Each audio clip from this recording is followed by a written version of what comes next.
अस्सलाम वालेकुम डियर्स।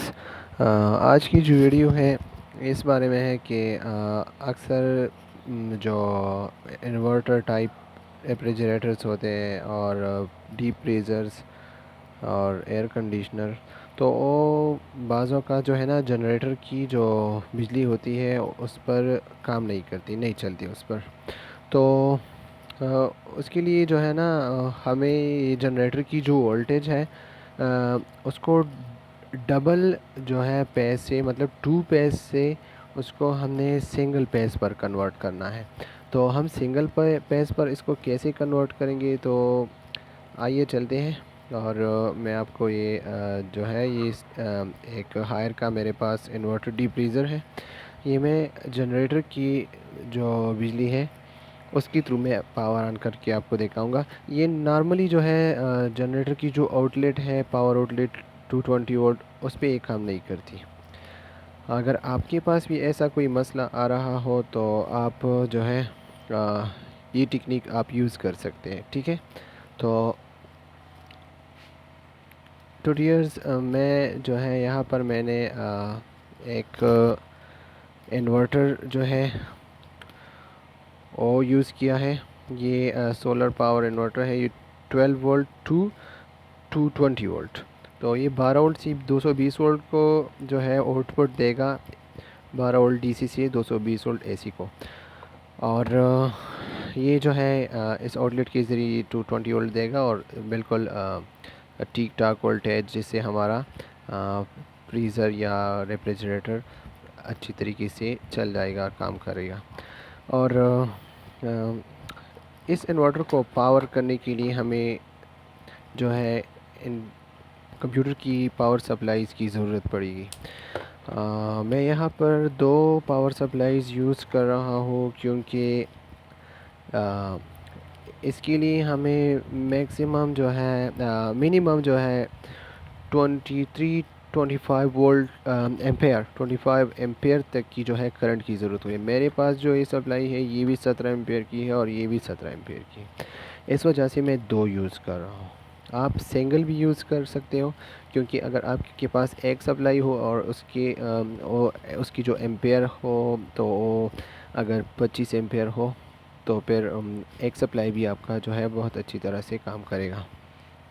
और अगर आपके पास कोई सप्लाई पड़ी हुई होती है तो आप चेक कर सकते हैं सप्लाई के बैक पर। ये जो है आप वहाँ पर 12 वोल्ट प्लस 12 वोल्ट जो आउटपुट होता है तो उसको आप चेक कर सकते हैं कि यहाँ पर जो 12 वोल्ट है ये 17 एम्पेयर का है, ये भी 17 एम्पेयर की है। तो इस वजह से मैं दो यूज़ कर रहा हूँ। पहले हम तो ये बाज़ दोस्तों को तो ये पता भी होगा, बाज़ को नहीं पता होगा, तो मैं ये बताता चलूँ कि इस सप्लाई को ऑन करने के लिए हमें जो है ये ग्रीन वायर जो है इसको हमने ग्राउंड करना है। किसी भी ब्लैक वायर से उसको हमने जोड़ देना है। दोनों सप्लाईज़ के साथ हमने ऐसा करना है। ग्रीन वायर जो है, ये जो सप्लाई से जितनी भी ये केबल जो बंडल निकली हुई होती है, इसमें एक वायर होता है ग्रीन वायर। ये ग्रीन वायर पावर ऑन के लिए होता है। तो इसी तरह इस सप्लाई की भी जो ये ग्रीन वायर है, मैं इसको भी ग्राउंड कर देता हूँ। किसी भी ब्लैक वायर से आप इसको ग्राउंड कर सकते हैं, ठीक है। अब जो है यहाँ पर बहुत सारी तारें लगी हुई होते हैं, तो हमारा जो काम है वो सिर्फ येलो और ब्लैक वायर्स के साथ है। येलो वायर्स जो है और 12 वोल्ट देती हैं। बाकी जो है ये रेड, ये 5 वोल्ट है, और ये ऑरेंज जो है ये 3 वोल्ट होता है। तो इस तरह इसी सप्लाई में भी है। तो हमने जो है अच्छी एम्पेयर रिसीव करने के लिए आप जितनी चाहे इससे जो येलो वायर्स है आप 3 ले सकते हैं, 4 ले सकते हैं। एक जितनी ज़्यादा आप इससे वायर्स लेंगे, आपका वायर जो है अच्छी तरह से मतलब एम्पेयर जो है पास करेगा। तो मैंने यहाँ से 3 वायर जो है लिए हैं इस सप्लाई से, और इन दोनों सप्लाई को मैंने पैरेलल में कनेक्ट करना है। मतलब इसकी जो येलो वायर्स है मैं इसकी येलो वायर्स के साथ जोड़ दूँगा, ठीक है। और जो ब्लैक वायर्स है तो उसको भी मैं इसकी ब्लैक वायर से जोड़ दूँगा। फिर मैं इस इन्वर्टर को इन सप्लाईज़ के ज़रिए ऑन करूँगा और फ्रिज की जो स्विच है वो इसमें जो है मैं फ्रिज को इसके ज़रिए ऑन करूँगा। ठीक है, तो पहले मैं ऐसा करता हूँ कि येलो वायर्स को, सारी येलो वायर्स को इकट्ठा कर लेता हूँ। मैं यहाँ पर 3 ले रहा हूँ, आप चाहे 4 ले लें, 2 ले लें, 5 ले लें, 6 ले लें। जितनी येलो वायर्स है सबकी एक ही सेम वोल्टेज है, आप जितनी मर्ज़ी आप ले सकते हैं। मैं यहाँ पर इस सप्लाई सी भी 4 वायर्स जो है ले रहा हूँ। देखिए इसे मैंने 5 वायर्स ले लिए हैं। ठीक है,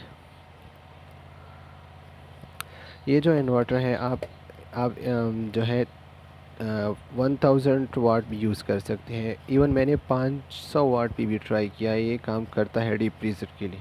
अगर आप एसी चलाना चाहते हो तो फिर उसके लिए मेरे ख्याल से 2000 या इससे ज़्यादा दरकार होगी, क्योंकि एसी पर मैंने ट्राई नहीं किया है। तो सारे ब्लैक वायर्स को भी मैं जोड़ लेता हूँ। ठीक है, सारे ब्लैक वायर्स मैं इस सप्लाई से 2 ले रहा हूँ। ठीक है, 3 ले रहा हूँ। ठीक है,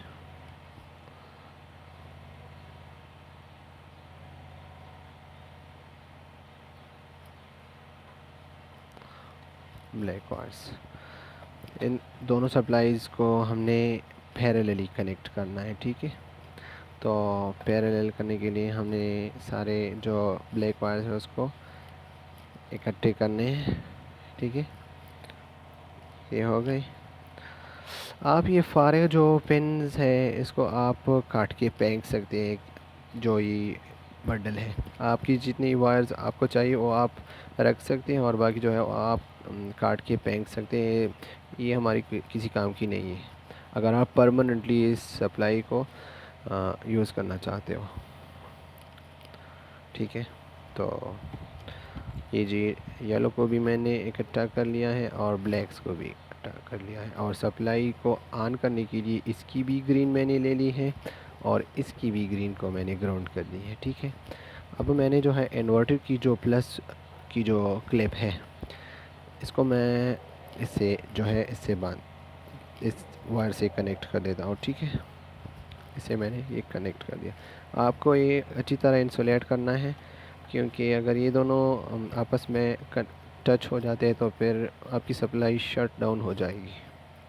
तो दोबारा आपने फिर सप्लाई ऑन करने के लिए आपको तकरीबन 5 मिनट का 2-3 मिनट का वेट करना पड़ेगा, क्योंकि अगर ये दोनों वायर्स टच हो जाते हैं तो फिर सप्लाई पूरी तौर पर ऑन नहीं होगी।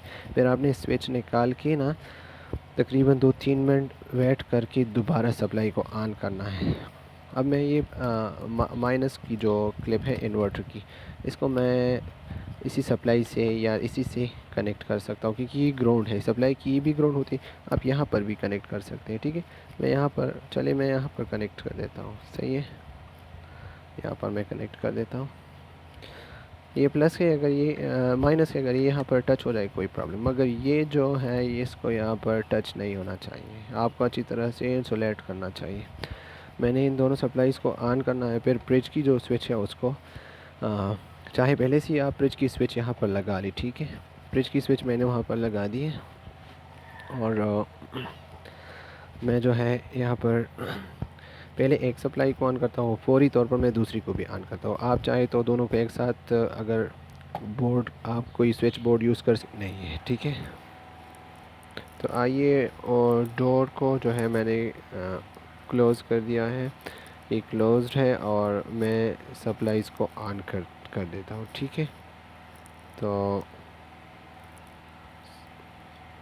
आइए स्विच ऑन करते हैं। पहली सप्लाई और ये दूसरी सप्लाई, और फ्रीज़र ऑन हो गया है। देखिए चल रहा है, कंप्रेसर ऑन है। बिल्कुल मैंने इसको टेस्ट किया है, 100% काम करेगा। कोई प्रॉब्लम हो तो आप कमेंट में बता सकते हैं। Thank you for watching.